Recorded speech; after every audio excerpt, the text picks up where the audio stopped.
സച്ചു എൻ്റെ ഇരട്ട സഹോദരനാണ്. പക്ഷെ അവൻ എന്നെപ്പോലെ കറുത്തിട്ടല്ല. ഞാനാണേൽ കരി തോറ്റുപോകുന്ന കറുപ്പും. എൻ്റെ വീട്ടിൽ വരുന്ന ബന്ധുക്കൾക്കെല്ലാം അവനോടൊരു പ്രത്യേക വാത്സല്യമാണ്. ആദ്യമൊക്കെ ഞാൻ കരുതി അതെൻ്റെ തോന്നൽ മാത്രമാകുമല്ലോ.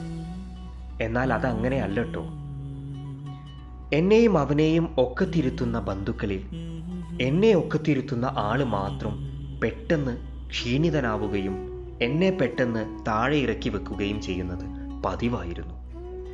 രണ്ടുപേരെയും കുളിപ്പിക്കാൻ നിർത്തിയാൽ അമ്മായി എൻ്റെ ശരീരത്തിൽ മാത്രം പരതി നോക്കി അമ്മയോട് പറയുമായിരുന്നു, അച്ചു ദിവസവും കഴിയുന്തോറും കൂടുതൽ കറുക്കുന്നല്ലോ, നീ അവന് പാലിൽ കുറച്ച് കുങ്കുമം ചേർത്ത് കൊടുത്തു നോക്ക്. പക്ഷേ അമ്മ ഞങ്ങളെ രണ്ടുപേരെയും ഒരേപോലെ സ്നേഹിച്ചു. രണ്ടുപേർക്കും ഒരേപോലെയുള്ള വസ്ത്രങ്ങൾ വാങ്ങിച്ചു നൽകി, ഒരേപോലെയുള്ള കളിപ്പാട്ടങ്ങൾ നൽകി. ചിറ്റമ്മയുടെ കല്യാണത്തിന് എല്ലാവർക്കും ഉടുപ്പുകൾ വാങ്ങിയപ്പോൾ എനിക്കും അവനും ഒരേ കളർ ഷർട്ടാണ് അമ്മാവൻ വാങ്ങിത്തന്നത്. ഉടനെ വന്നു അമ്മായിയുടെ കമന്റ്, എടാ മധു, നിനക്ക് തീരെ ബുദ്ധിയില്ലേ? അച്ചുവിനെ കാണാനല്ലെങ്കിൽ തന്നെ ടോർച്ചടിച്ചു നോക്കണം, എന്നിട്ടാണ് നീ അവന് കറുത്ത ഷർട്ട് വാങ്ങിക്കൊടുത്തേ. അമ്മാവൻ ഉടനെ തന്നെ കടയിൽ ചെന്നു കറുത്ത ഷർട്ട് മാറി വെളുത്ത ഷർട്ട് കൊണ്ടുവന്നു. ഞാനും സച്ചുവും ഒരേ ക്ലാസ്സിലാണ് പഠിച്ചിരുന്നത്. ആദ്യമായി ക്ലാസ്സിൽ വരുന്ന ടീച്ചർമാർ കുട്ടികളെ പരിചയപ്പെടുത്തുന്നതിനിടെ എന്നെയും അവനെയും മാത്രം മാറി മാറി നോക്കിയതിന് ശേഷം ഇങ്ങനെ ചോദിക്കുമായിരുന്നു, അച്ചു ശരിക്കും സച്ചുവിൻ്റെ സഹോദരൻ തന്നെയാണോ? ഇളയച്ഛൻ്റെ അല്ലെങ്കിൽ വല്യച്ഛൻ്റെ മകൻ, അങ്ങനെ വല്ല ബന്ധവുമാണോ? സച്ചുവിൻ്റെ കൂടപ്പിറപ്പാകാൻ എനിക്ക് യാതൊരു അർഹതയുമില്ല എന്നാണ് ടീച്ചറുടെ ചോദ്യത്തിൻ്റെ ധ്വനിയെന്ന് എനിക്കപ്പോൾ തന്നെ മനസ്സിലായി. കൂട്ടുകാർ കൂടുന്നിടത്തൊക്കെ അവൻ ഷാറൂഖ് ഖാനും ഞാൻ കൗണ്ടമണിയുമായിരുന്നു. ഞാൻ അല്പം താമസിച്ചു പോയാൽ പെൺകുട്ടികൾ വരെ അവനോട് ചോദിക്കുമായിരുന്നു, നമ്മുടെ കൗണ്ടമണിയെ കണ്ടില്ലല്ലോ, കൗണ്ടമണി കുളിക്കാൻ വൈകി എന്ന് അവൻ മറുപടി പറയും. എൻ്റെ അനിയനും കൂട്ടുകാരും നാട്ടുകാരുമെല്ലാം എന്നെ കൗണ്ടമണി എന്ന് വിളിക്കുന്നതിൽ എനിക്ക് തെല്ലുപോലും സങ്കടമില്ലായിരുന്നു. പക്ഷേ ഒരിക്കൽ അമ്മയും എന്നെ അതേ പേരിൽ സംബോധന ചെയ്തപ്പോൾ ജീവിതം തന്നെ വെറുത്തുപോയി. ഞാൻ കുളിച്ചു കൊണ്ടിരിക്കുന്നതിനിടെ ഏതോ ഒരു സുഹൃത്ത് എന്നെ അന്വേഷിച്ച് എന്നെ ഫോൺ ചെയ്തു. ഫോൺ എടുത്തതാകട്ടെ അമ്മയും. മറുതലക്കൽ അവൻ കൗണ്ടമണി എവിടെ എന്ന് ചോദിച്ചു കാണും. പക്ഷേ അമ്മ പറഞ്ഞത് ഇങ്ങനെയും, കൗണ്ടമണി കുളിച്ചുകൊണ്ടിരിക്കുക എന്ന്. ജീവിതത്തിൽ ആദ്യമായി ഞാൻ ഒറ്റയ്ക്കാണെന്ന തോന്നലുണ്ടായത് അന്നു മുതലാണ്. പിന്നീട് ഞാൻ ആരോടും മിണ്ടാതെയായി, കൂട്ടുകൂടാതെയായി. കൂടുതൽ സമയവും ഒറ്റയ്ക്കിരിക്കാനാണ് ഞാൻ ആഗ്രഹിച്ചത്. അങ്ങനെയിരിക്കെ ഒരു ദിവസം അച്ഛനും അമ്മയും ചേർന്ന് ഒരു തീരുമാനമെടുത്തു. ഇത്തവണ കുട്ടികളുടെ ബർത്ത്ഡേ കെങ്കേമമായി ആഘോഷിക്കണം. അച്ഛൻ്റെ പുതിയ ബിസിനസ് സംരംഭം വിജയിച്ചതിൻ്റെ സന്തോഷം കൂടി ഉണ്ടായിരുന്നു ആ തീരുമാനത്തിന് പിന്നിൽ. സച്ചു എല്ലാ സുഹൃത്തുക്കളെയും പാർട്ടിയിലേക്ക് വിളിച്ചു. അവൻ്റെയും എൻ്റെയും സുഹൃത്തുക്കൾ ഒന്നായതുകൊണ്ട് അവൻ മാത്രം വിളിച്ചാൽ മതിയായിരുന്നു. അങ്ങനെ ആ ദിവസം വന്നെത്തി. എൻ്റെയും സച്ചുവിൻ്റെയും സുഹൃത്തുക്കൾ, ബന്ധുക്കൾ, അച്ഛൻ്റെ ബിസിനസ് പങ്കാളികൾ എല്ലാവരും ആ ദിവസം വീട്ടിലെത്തിയിരുന്നു.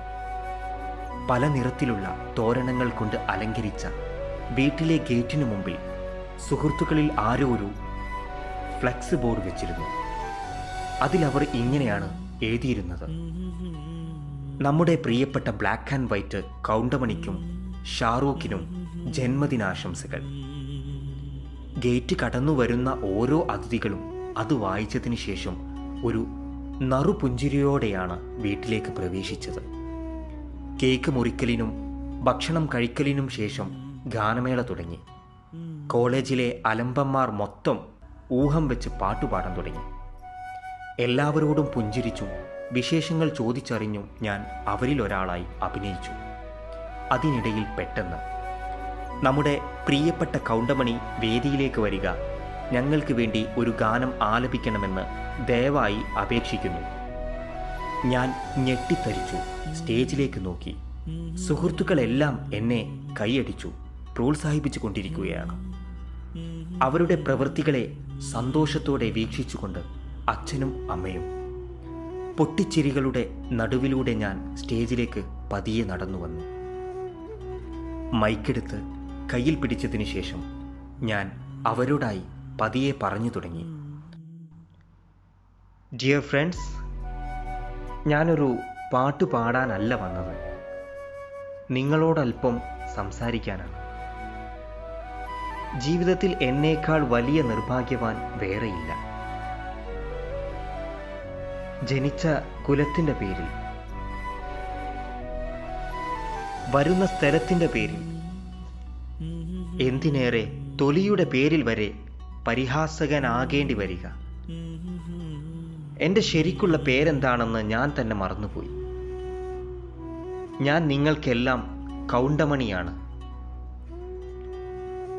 എൻ്റെ പൊന്നു സുഹൃത്തുക്കളെ, നിങ്ങൾ എന്നെ അങ്ങനെ വിളിക്കുമ്പോൾ എനിക്ക് സഹതാപമാണ് തോന്നാറുള്ളത്. കാരണം നിങ്ങൾക്കിപ്പോഴും തമാശയും ബോഡി ഷേമിങ്ങും തമ്മിലുള്ള വ്യത്യാസം അറിയില്ല. ഉയരക്കുറവിൻ്റെ പേരിൽ, മുടിയുടെ പേരിൽ, പല്ലിൻ്റെ പേരിൽ നിങ്ങൾ എത്ര പേരെ കളിയാക്കി. അവരെല്ലാം അത് ആസ്വദിക്കുകയാണെന്ന് നിങ്ങൾ ധരിക്കുന്നുണ്ടെങ്കിൽ അത് തെറ്റിദ്ധാരണ മാത്രമാണ്. അമേരിക്കയിൽ ഒരു നീഗ്രോയെ വെള്ളപ്പോലീസ് ശ്വാസം മുട്ടിച്ച് കൊന്നപ്പോൾ നിങ്ങൾ വർണ്ണവിവേചനത്തെക്കുറിച്ച് വാചാലരായി. എന്നാൽ ആ പോലീസുകാരനേക്കാൾ വർണ്ണവേറി മൂത്തവരാണ് നിങ്ങളിൽ ഓരോരുത്തരും. കറുപ്പിനെയും വെളുപ്പിനെയും ഒരുപോലെ സ്നേഹിക്കുന്നുവെങ്കിൽ നിങ്ങൾ എന്തുകൊണ്ട് കറുത്തിരിക്കാൻ ഭയപ്പെടണം? വില കൂടിയ ക്രീമുകളും കോസ്മെറ്റിക്സും വാങ്ങി മുഖത്ത് പുരട്ടണം? ജനിക്കുന്ന കുട്ടിക്ക് ഉള്ള നിറം പോരാഞ്ഞിട്ടല്ലേ കുങ്കുമം ചേർത്ത പാല് കൊടുക്കുന്നത്? എയർ ഹോസ്റ്റസ് ആകാൻ വെളുക്കണം, റിസപ്ഷനിസ്റ്റ് ആകാൻ വെളുക്കണം, എന്തിനേറെ പറയുന്നു സൂപ്പർ മാർക്കറ്റിൽ സെയിൽസ് ഗേൾ വരെ ആകാൻ വെളുക്കണം. എന്നിട്ട് നിങ്ങൾ അമേരിക്കക്കാരെ കുറ്റം പറയുന്നു. ഒരു വെളുത്ത സഹോദരന്റെ കൂടെ ഞാൻ ജനിച്ചത് നിങ്ങൾ അത്ഭുതമായി കാണുന്നു. എൻ്റെ നിറത്തെ നിങ്ങൾ ഇഷ്ടപ്പെടുന്നുവെങ്കിൽ മനസ്സുകൊണ്ട് ഒരിക്കലെങ്കിലും നിങ്ങൾ ഞാനാകാൻ കൊതിക്കണം. എന്നിട്ട് മതി എന്നെ കൗണ്ടമണി എന്ന് വിളിക്കുന്നത്. നിറത്തിൻ്റെ പേരിൽ പലയിടങ്ങളിലായി ഒരിക്കലെങ്കിലും പരിഹസിക്കപ്പെടേണ്ടി വന്നവർക്ക് സമർപ്പിക്കുന്നു. രചന സമീർ ചങ്ങമ്പള്ളി. അവതരണം മജീദ് എറക്കോട്ട്.